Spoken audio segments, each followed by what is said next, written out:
Ini adalah contoh struktur obat kodein yang mengalami oksidasi menjadi morfin. Mekanisme oksidasi pada struktur kodein terjadi pada gugus hidroksil di posisi C yang ketiga. Proses ini melibatkan enzim sitokrom P450, khususnya subkelompok CYP2D6 di dalam hati. Nah, bagaimana sih mekanismenya? Pertama, molekul kodein yang merupakan substrat berdifusi dan mengikat ke situs aktif enzim CYP2D6. Enzim ini mendapatkan oksigen dari molekul oksigen di sekitarnya. Pada tahap ini, oksigen diaktifasi dan menjadi reaktif. Selama reaksi oksidasi, gugus hidroksil kodein memberikan satu pasang elektron kepada oksigen di situs aktif enzim. Ini dapat dinyatakan sebagai reaksi redoks, di mana gugus hidroksil mengalami oksidasi atau kehilangan elektron dan oksigen diaktifkan mengalami reduksi atau menerima elektron.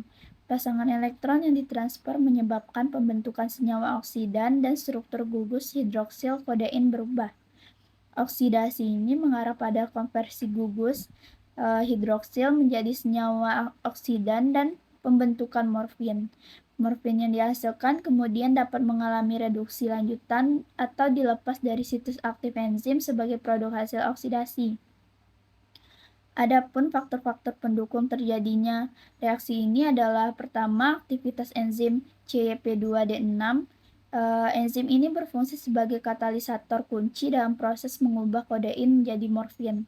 Individu dengan aktivitas enzim yang tinggi dapat menghasilkan lebih banyak morfin. Polimorfisme genetik pada CYP-D6 ini dapat menghasilkan fenotip yang bervariasi, termasuk perbedaan dalam kemampuan oksidasi kodein. Ketiga, ada stabilitas struktural kodein dan kemampuannya untuk berinteraksi dengan enzim CYP2D6.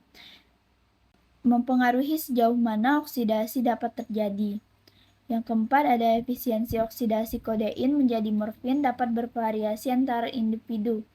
Kondisi kesehatan, penggunaan obat-obatan lain, dan faktor lainnya dapat mempengaruhi tingkat efisiensi ini. Adapun potensial farmakologisnya, yang pertama, setelah oksidasi, yang pertama, setelah oksidasi, morfin yang dihasilkan memiliki potensi farmakologis yang lebih tinggi sebagai analgesik. Kedua, morfin dapat menyebabkan efek penenang yang lebih besar dibandingkan dengan kodein.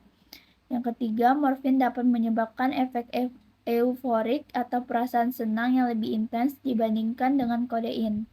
Morfin yang dihasilkan dari oksidasi juga dapat memberikan efek yang lebih kuat dalam meredakan batuk.